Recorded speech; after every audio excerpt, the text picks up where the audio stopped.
前回のビデオでは present perfect continuous tense について勉強しましたね。こんにちは皆さん、今 VTuber です。今日は past perfect tense について勉強しましょう。Okay, let's begin.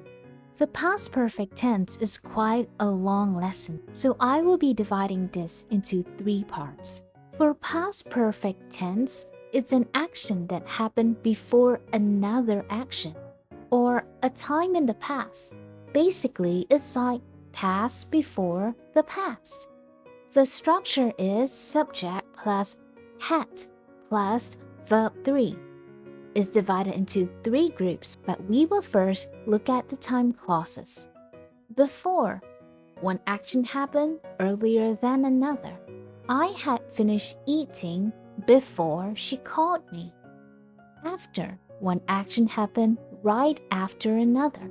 She went to sleep after she had studied.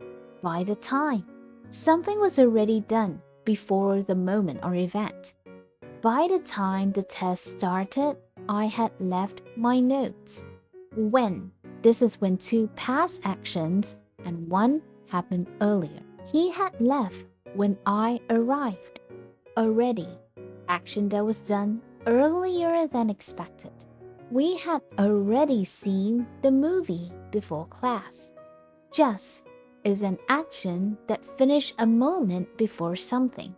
I had just sat down when the teacher walked in. Never. Something has never happened before a past point. I had never eaten Bella until last night. Until then. Describe a situation that leads up to a moment. He had never won a match until then. So these time clauses are very important when you're making sentences for past perfect tense.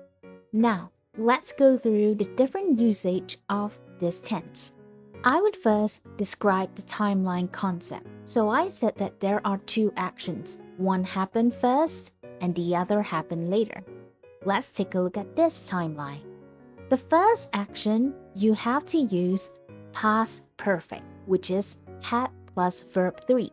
Is an action that happened first. Now the second action, you need to use a past simple or could also be a continuous or verb 2. So remember 2 actions, but we use the past perfect for the first action. She was crying because her best friend had lied to her. The situation that comes first is the best friend who had lied to this girl, and she was crying. He missed the concert because he had bought fake tickets online. So this guy bought fake tickets online as the first action. That is why he missed the concert. Okay, that's all for today. Past perfect tense についてもっと学んでいただければ幸いです。次のビデオ楽しみにしてくださいね。質問があれば下にコメントをしてください。返事します。今日は本当にありがとうございました。バイバイ。